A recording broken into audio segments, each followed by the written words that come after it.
Good morning everyone. My name is Tanushri Dalai from Civil Engineering branch, and today I am going to teach you about your Theory 1 paper which name is Structural Mechanics. So in the last class we discussed about strain, types of strain, and then we just initiate the mechanical properties of the material. So you know that every material has its own properties, so by which it can give its behavior during the loading system. So the first properties of material is elasticity. So what do we mean by elasticity?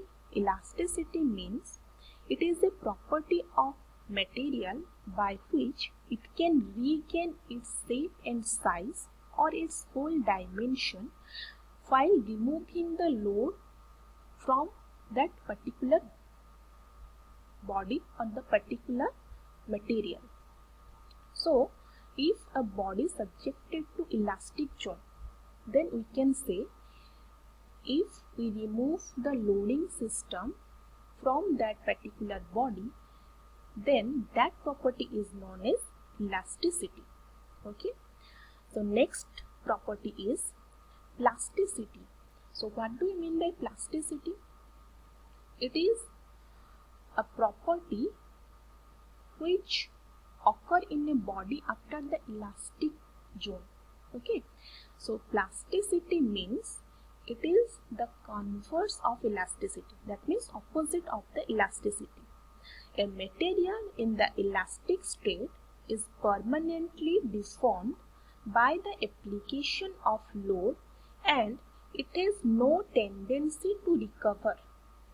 Okay. Only in the elastic zone the body can regain its original shape. But in case of plasticity zone, the body cannot be regain its shape and size or its dimension. Okay. So the characteristics of the material by which it undergoes inelastic strains beyond those at the elastic limit is known as your plasticity property of the material. Okay. And plasticity zone is always occur in a body after the elastic zone. Okay. Every type of body, it will first give a elasticity property, then after the elasticity property it will give the plasticity zone or plastic property. Okay. So next one is your ductility. So what do we mean by ductility? The ductility is the characteristic which permit a material to be drawn out longitudinally to a reduced section under the action of tensile force or large deformation. So ductility, it is a property of a material by which it can be a long deformation will be occurred in that kind of material, and after that it gives an indication like crack or any failure. After that this kind of material will fail. Okay. But in case of brittle material it will give a sudden failure. But in case of ductile material, if the material undergo the ductility, then it will give a good sustainable material by which it can undergo a large deformation during the loading system. Okay. So next one is your malleability. So what do we mean by malleability?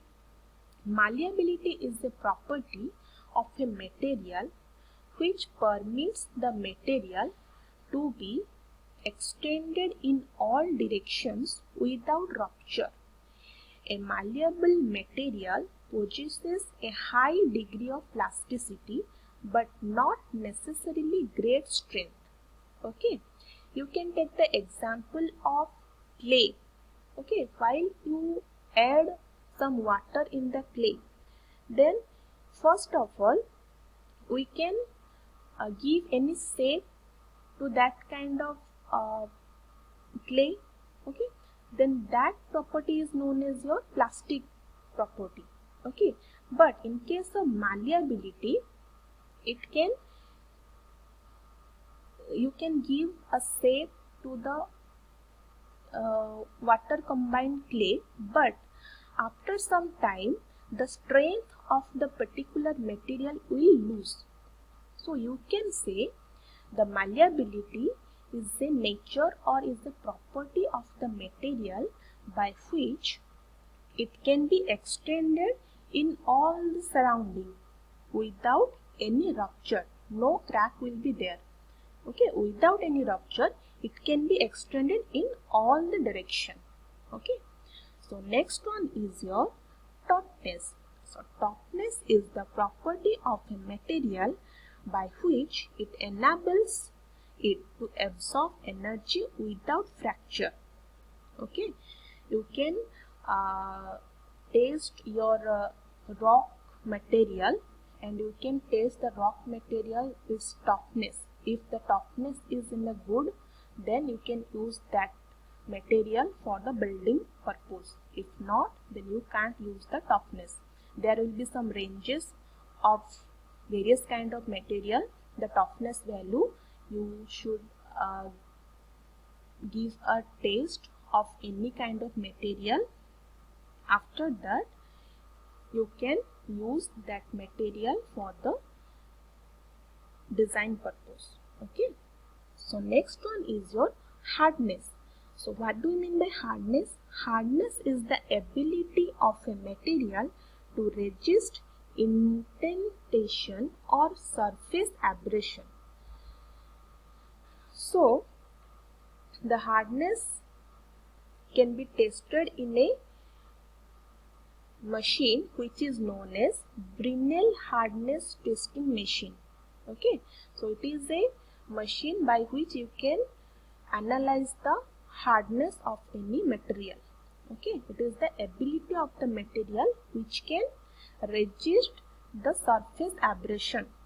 Okay, so next one is your brittleness.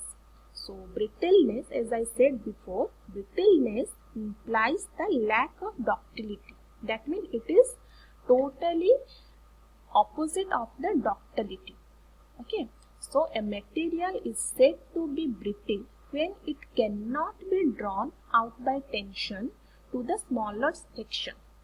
That means whenever you give a load to a brittle material and the material having the brittle property, then it can be easily fell down due to the loading system without any sign or without any indication of failure. Okay, so next one is your rigidity. So rigidity means it refers to the fixed thing. Okay, so it is the property of a structure that it does not bend or flex under an applied force. That means it can't be changed or it can't be modified. Rigidity means it is a fixed type of property. Okay, so the opposite of the rigidity is flexibility, by which you can modify the structure in any shape. But in the rigidity property, a body having a rigidity property, you can't make it bend or flex under external force. Okay, so I want to wind up this class up to this much. In the next class, we will discuss rest of the thing about the chapter 2. So you have to remember all these mechanical properties, because in the semester exam you may ask 2-mark question or 5-mark question regarding the mechanical properties of the material. So it is more important for you. So I hope you all understood well. So thank you so much for this class. We will discuss all these things in the next class. Thank you.